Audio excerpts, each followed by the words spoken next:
Welcome to the Healing Grove podcast. I'm Dr. Kristin Ryman, an integrative holistic family physician, author of Life After Lyme, and host in this virtual space of learning, healing, and growing. I believe humans are like trees, and our physical limb is only one of many. Health on all limbs of the tree, emotional, conceptual, social, spiritual, is absolutely required for the whole tree that is you to be vibrantly well. I created the Healing Grove podcast as a place to showcase some of the world's best integrative and holistic medicine, to expose you to transformative tools and mindset shifts for all limbs of your tree.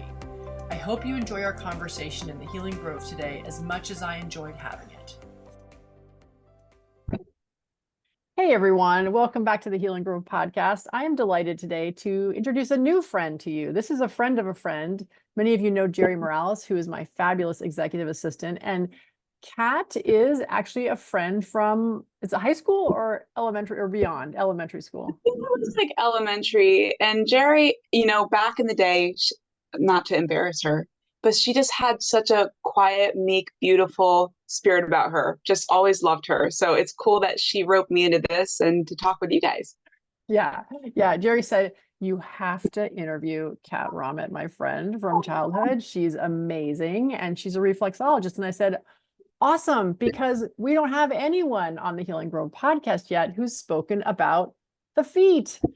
And the feet are so important. So I'm so grateful that you said yes. And I'm excited to hear what you have to say, because I know very little about the feet. I have to share something that I should be embarrassed to share, but somehow I'm not.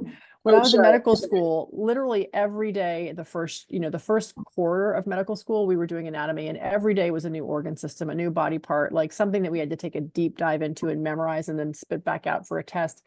And the very last day, the entire foot was our curriculum for one day. The entire foot. And I remember feeling like this is just too many bones, too many nerves, too many things to memorize. And isn't there like a whole field called podiatry? Like, why do I have to learn the foot? Can't I just send everyone to the podiatrist? Which I'm a little ashamed that was my opinion, but I was pretty much burnt out by the last day. So I conceded the foot. In other words, I don't know much about the foot, people, but Kat Romett does, and I'm really glad to have her tell her story. So let me give a little blip, and then you can tell me a larger, longer, detailed version of your history.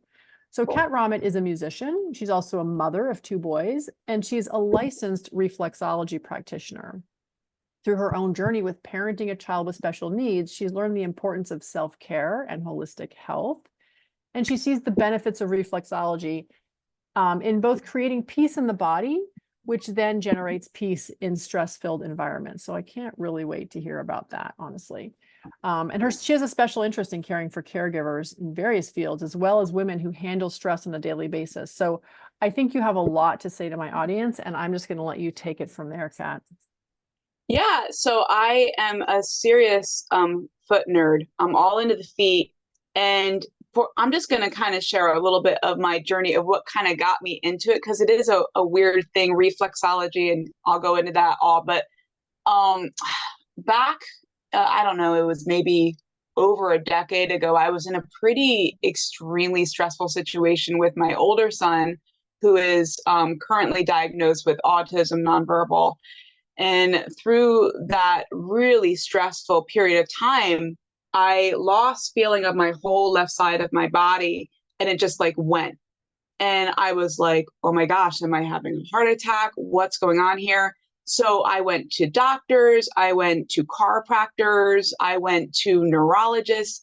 And the common theme that was coming up is that I was dealing with extreme chronic stress. And one neurologist specifically, she actually came over from Spain. And sometimes I feel like other countries kind of get how everything's connected, and a little more than us in the West. And I know we're catching up, but she started asking me details about my home life when I'm like, where is she going with this?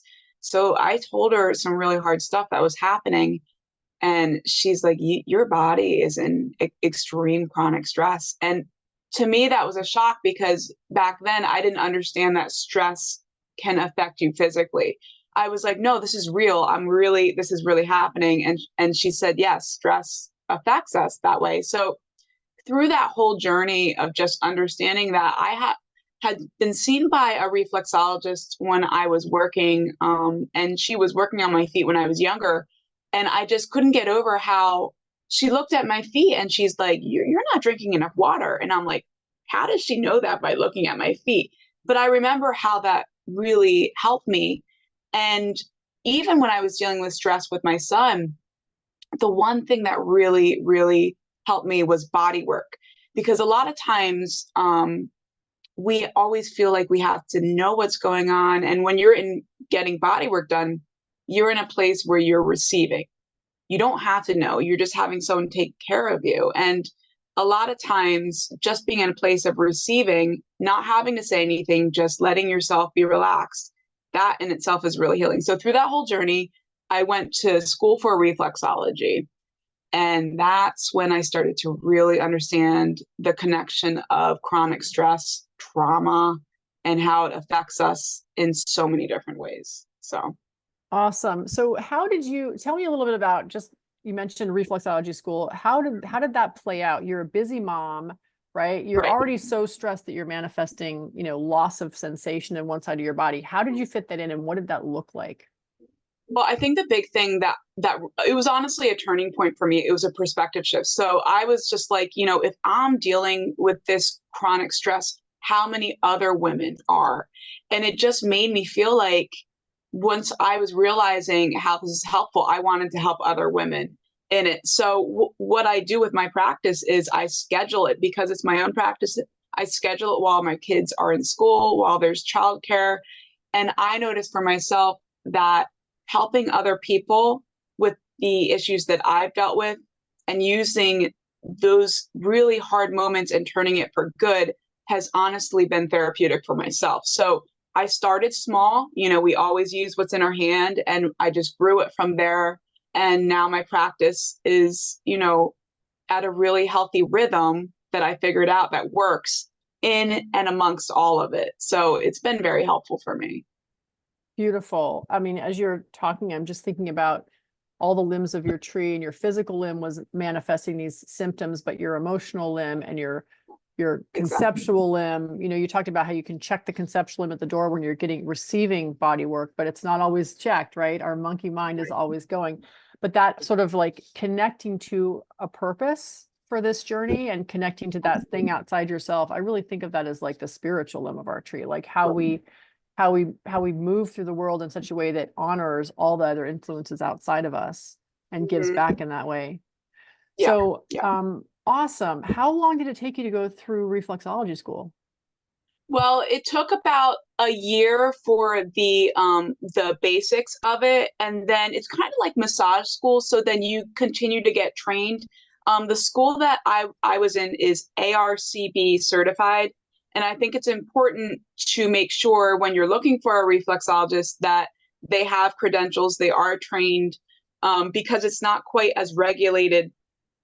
Pennsylvania isn't quite as regulated as in other states. So my schooling was through American Reflexology Certification Board, and then I've continued to go on to be trained in hand reflexology and then auricular therapy, which is ear reflexology as well. Okay. So let's take a step back and explain what reflexology is for the novice, the person who has no idea what that word means or how feet, hands, and ears might have anything to do with their health. Yeah. So reflexology is kind of based on the premise that our body is a network or like a house of nerves. And there's like thousands upon thousands of nerves that go to the bottom, the sides, and the tops of the feet. And there's points on the feet that correlate to every single gland, organ, and system of the body. So it goes up through the central nervous system, and then it connects to every point. Like if you have shoulder pain, there's connecting nerves on your feet that correlate to that. So what happens when you go into a reflexology session is you get onto the table or the chair, and it almost feels like a really deeply thorough, relaxing massage. Now, every reflexologist is different, and some might be different than others. But what's happening is the reflexologist is number one relaxing the body, because it's so important to relax the body and kind of get unstuck from that stress mode. And then the reflexologist is then using specific compression techniques to really work those feet. And then any blocked nerve impulses get unblocked. Oxygenated blood starts to flow through the body. And then hopefully the body gets into a better place of self-regulation. Okay, so I want to go back to what you said about the nerves, and I'm looking at this awesome picture on your Instagram channel of the feet with like a diagram on the bottom of both feet, right? It's almost like the homunculus of the brain. You know, they have those pictures of like the strip of motor strip in the brain and the sensory strip in the brain that connect and show you where you're actually touching different parts of the body where they kind of have input or outflow from the brain. Yeah. Is it actually a nervous connection? Because I don't remember from anatomy like any nerves that talk to both the shoulder and the foot. So I'm trying to understand like where this mapping actually occurs. Yeah, so it's nerves, actual nerves that go like little messengers going up through the central nervous system. And then all those nerves branch out and connect to different areas. And what's so cool is I wish I had a graph of the feet that I could show you, but it's like the bottom of the foot connects with the bottom, the pelvic area, and then you go through the middle of the foot, which then connects to the middle areas, the digestive, all that's in the middle of the body. And then you go to the tops of the toes, which then correlates to the head, the sinuses, and then the 2 feet along the lateral edge of both feet is the actual spine. And it's amazing to me because I have worked on people and I'll work that lateral edge and it correlates to the different plates and the different parts of the, areas of the back. And I'll work on a spot and I'll be like, hey, do you have issues with things in your lumbar of your spine? And they will, because it's all those nerves connecting and correlating. So it's so fascinating and amazing how organized our body is, even on the levels of the nerves. Interesting. So tell me the kinds of people who come to see you to get their feet worked on with reflexology. It's so interesting to me because, I really have a heart for caring for caregivers, and I am just naturally, those types of people are the ones that are coming into my chair. A lot of them might be special needs moms, sometimes nurses, and then just sometimes moms who just have young kids, older moms whose adult kids are having problems, just all different types of primarily women. And I usually only work on women because it's just kind of my demographic. So interesting. And is it the kind of thing where they need frequent treatments to really see the benefit, or what does a usual regimen look like? Well, because my practice is so busy, I usually do once a month. And what I say to people coming into my office is, and I don't know if anyone else can relate to this, but when you have scheduled self-care and it's scheduled and it's on that calendar, when you're dealing with a traumatic situation or stress, but that's coming, it helps you deal with your stress better when you're scheduling that in for yourself. So I'll tell my clients to come in every 4 to 6 weeks, but I also understand how expensive it can be in the holistic world. So I don't force it on people, but people always are scheduling their next slot every 4 to 6 weeks. Yeah, no, I totally agree with you. Just knowing something's coming up can help be, just sort of knowing someone's on your team and ready to support you can be super powerful. Yeah, yeah. Beautiful. Okay, so reflexology is one of the ways in which you're a foot nerd, but I think I know about a couple other ways. Would you want to walk us through like some of the other things that you can do and teach around feet for us? Yeah, absolutely. And a lot of people think I'm weird. My own husband thinks I'm weird, but he just does not get it. But once you start gravitating towards barefoot health, it's just like you don't want to go back. So I am really into, number one, not wearing shoes as much as possible. And a lot of you might think that's a little weird because, hey, we need shoes to support our feet and all of that. But when you take your feet out of your shoes, number one, it it kind of promotes something in you where you almost feel like you're going back to a child, just taking your shoes off. Also, it can promote a feeling of safety. Like we get home, we take our shoes off, we relax. But then another thing is physiologically, it's almost like if your arm's in a cast and it's always in that cast and it's not moving and it's not building muscle, it's going to kind of atrophy. And in a way, it's the same with our feet. Our feet need to let the toes spread apart. They need to gain that flexibility. All the different muscles need to build, and just walking barefoot builds that muscles. And the more we're not in that constrictive footwear, the better it is, not only just for our feet, but it aligns our spine. Our body adjusts naturally when we're barefoot.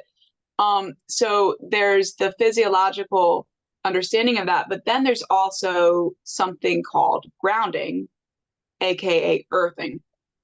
So that's where you take your shoes off and you let your feet connect to Earth's natural surfaces. So things like grass, gravel, the sand, ocean.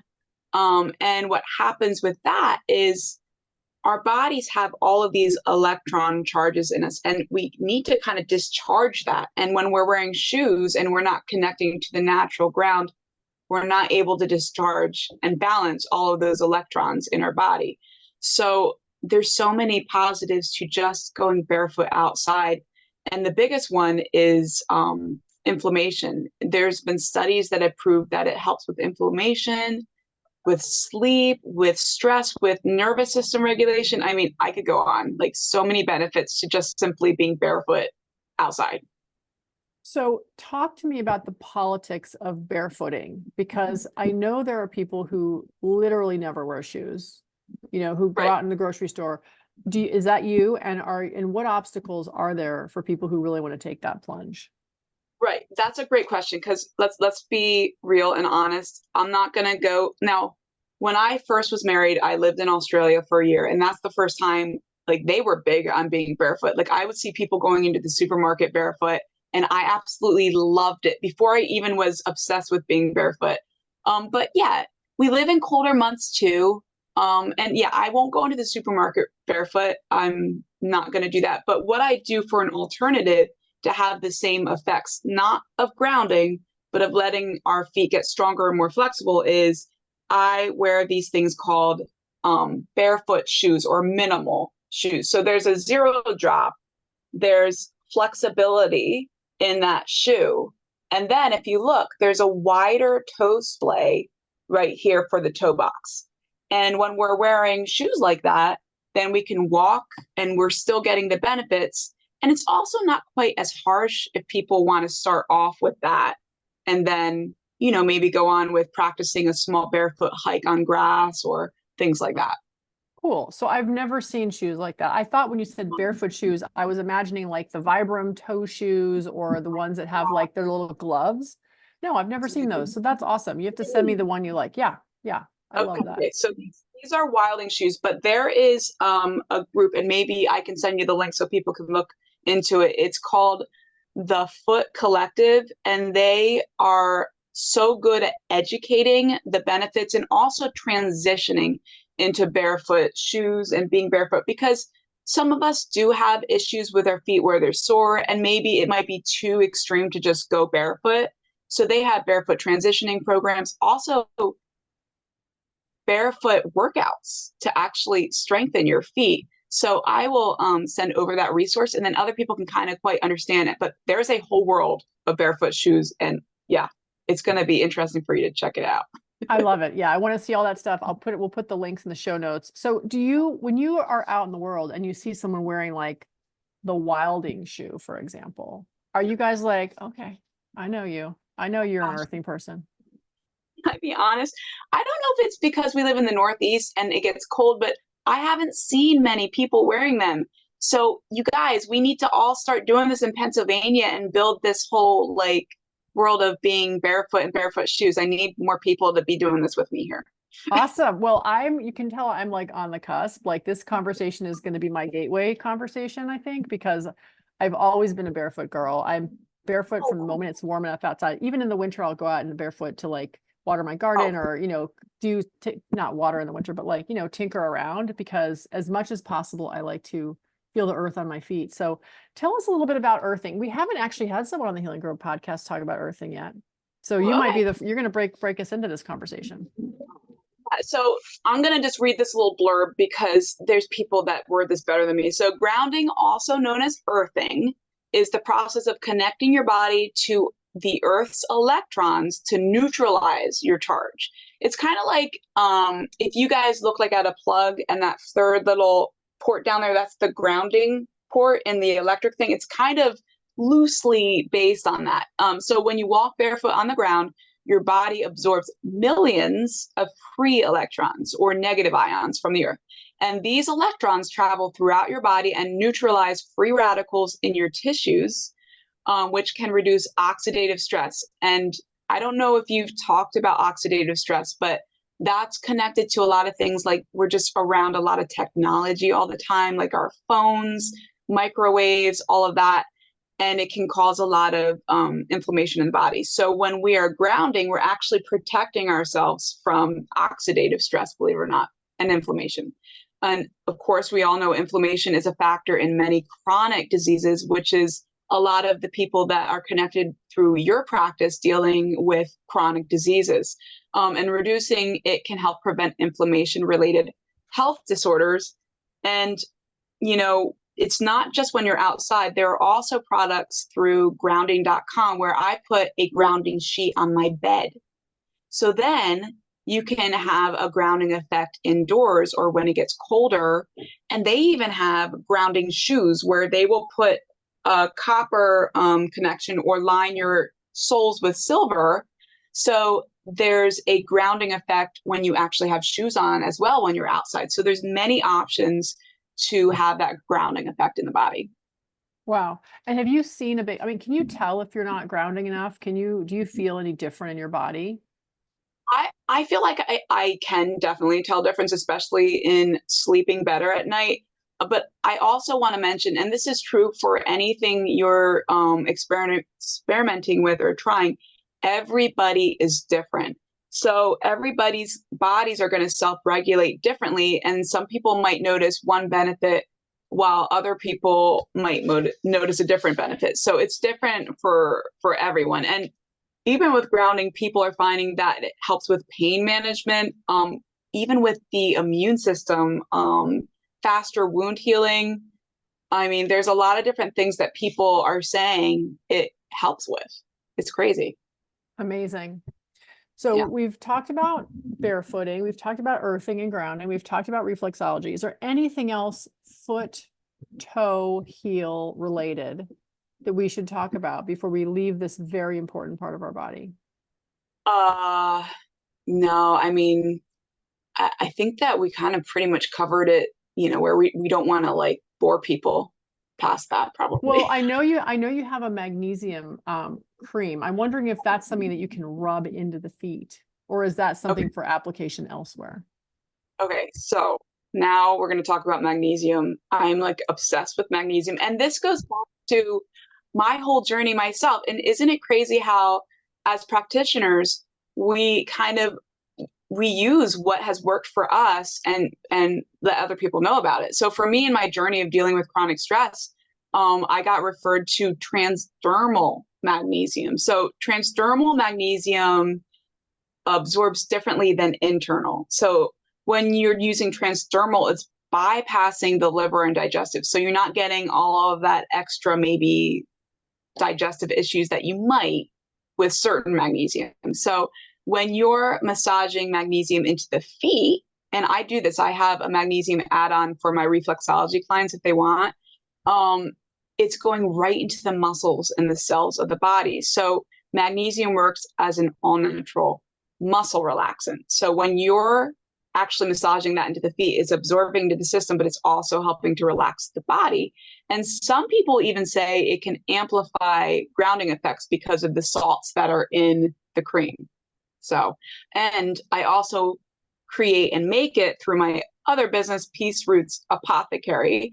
But you can massage, and I don't know if you guys can see this. This is our Healing Plus cream, and it has a, a medicinal blended body cream of arnica, hops, lemon balm, kava, and magnesium. And all of those combination of herbs and magnesium help with pain management, massaging into maybe a muscle injury, recovery after or before a workout, sleep support, because magnesium has been shown to help with sleep support as well. All sorts of cool things there. Amazing. Amazing. So I love all those things that you have in it. And I'm wondering about your sourcing. I was getting a little bit lost before we got online together, looking at your Instagram, and I got lost in this mesmerizing post about a calendula flower.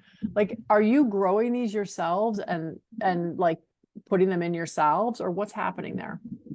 Yeah, so first of all, with the process of making it, there's a double infusion. So first it's infused in the oil part, and that takes a process of time that takes at least 6 weeks for it to fully absorb into that base for the cream. But then the second part, when the cream is actually being made, and this is not a salve or a balm, because I notice sometimes salves and balms can have a heavier, stickier residue. So I make it in a water-based cream form. So it has a lighter absorption going right into that area. But then the second infusion is actually almost like I'm making a tea of the herbs. And then as that cream is going in, it's all infused in a double infusion. And then with the sourcing, I really, really, really love to connect with local organic farms. So I try to source locally as much as possible. And then if I can't source locally, I'll source with reputable organic farms that are in the US or as local as possible, maybe Lancaster. There's some farms out there that I'll source with. So that's kind of what I try to do. Awesome. I love all that. So as I'm considering how many fingers you have in different pots and how many aspects to this world-changing foot loving movement that you're, promoting, and also just sort of like holding in my mind that you said you have a heart for caregivers and you are a caregiver and you have a special needs child. Here's my question for you. How often are you getting your feet worked on by someone else? Oh man.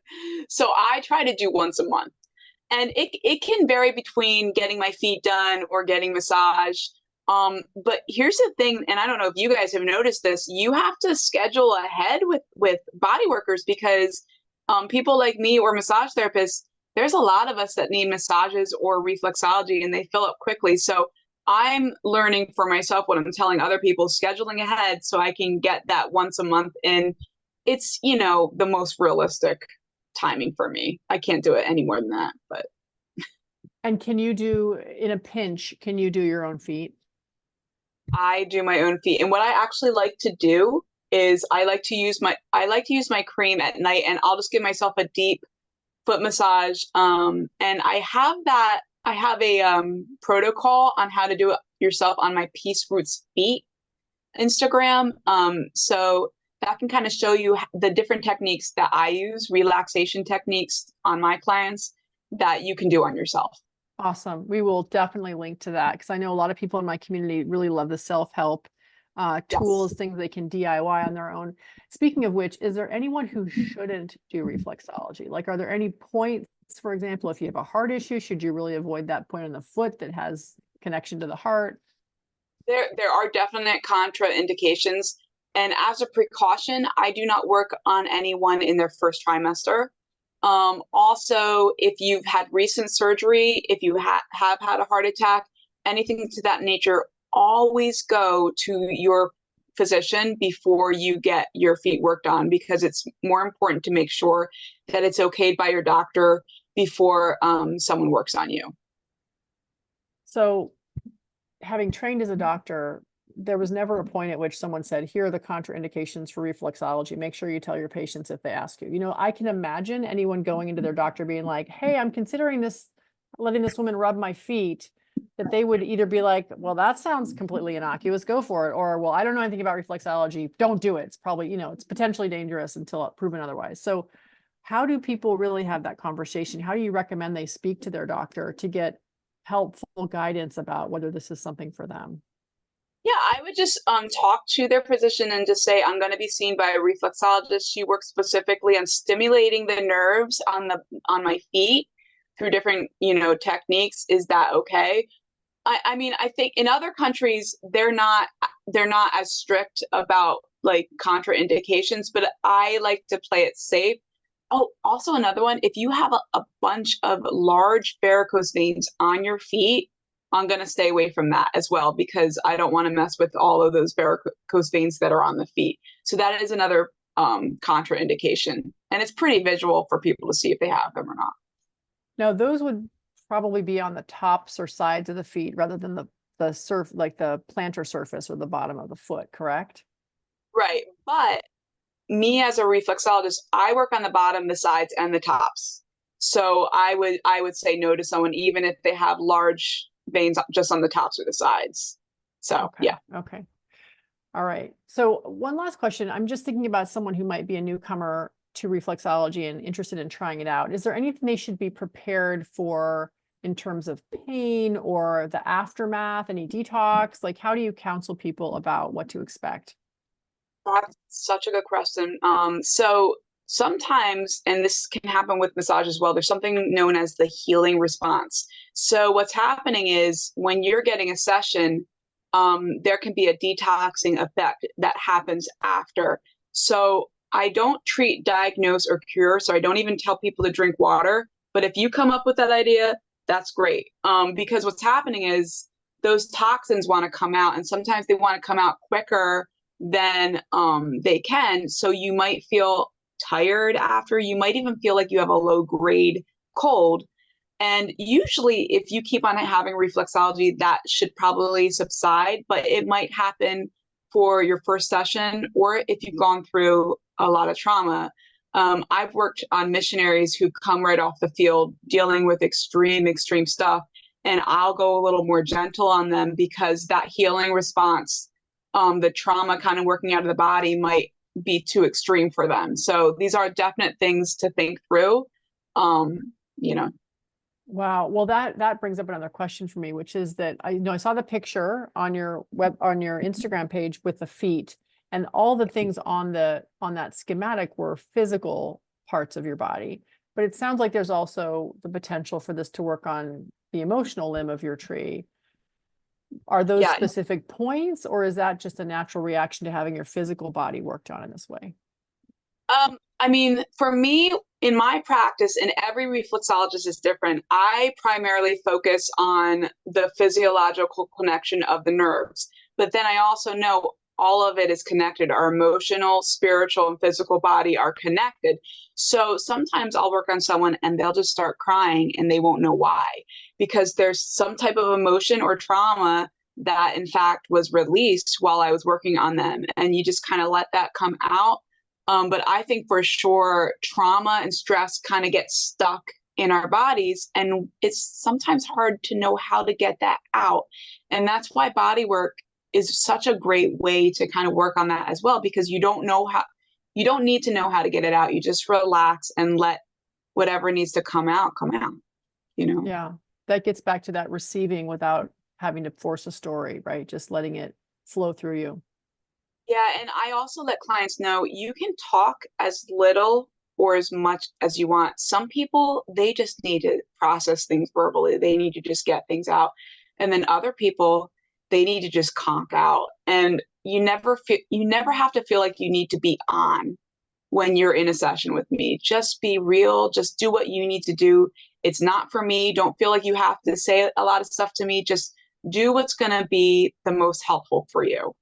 Yeah, that's great advice. I mean, that's advice for anybody in any body work session, right? Like, or in any therapeutic session. Um, awesome. So I'm curious about what you do for your feet, other than getting a reflexology treatment every month or so. What are the things you're doing kind of every day, building into your life to love up your feet? Yeah. So I think number one is just putting magnesium cream on at night. Number two, I try to do this every morning before my day starts, where I just go out into the backyard. I take my shoes off. And the one great thing about grounding is it's not just your feet. So you can sit on the ground. You can even touch a tree.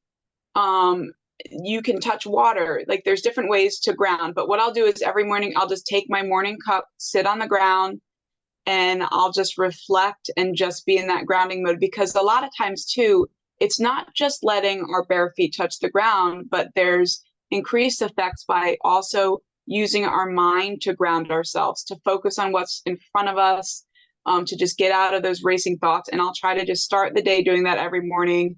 And then I'll also do barefoot hikes. I'll try as many surfaces as I can barefoot and try things new with my feet, because it's fun to just play and experiment and try new things, because it just makes us feel alive when we're doing that. And when you're challenging yourself, that can interrupt anxiety, that can interrupt, negative stuff that's happening when we're actually really having to focus on where we walk, make sure we don't step on a bee.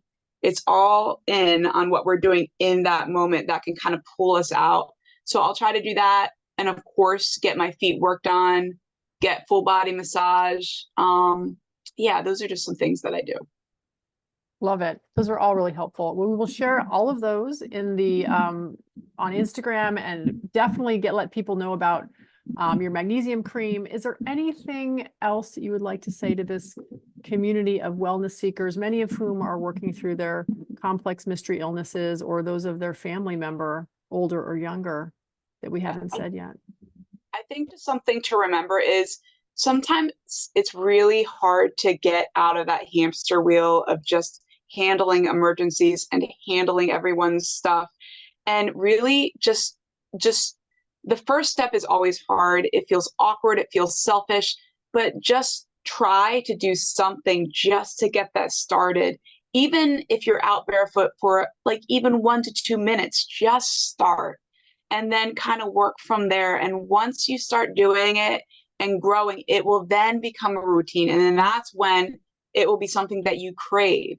The more you do it for yourself, the more you'll crave it. And don't be scared of people laughing at you or looking at you like you're weird, because hey, we are all our own unique people, and who cares what anyone thinks? We got to do what we got to do. And it might look weird to someone that's what's going to help you, but just do it. Know that I'm out there doing it too, and I'm there with you.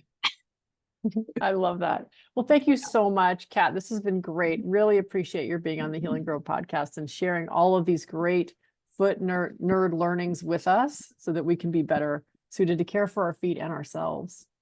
So thank you for having me.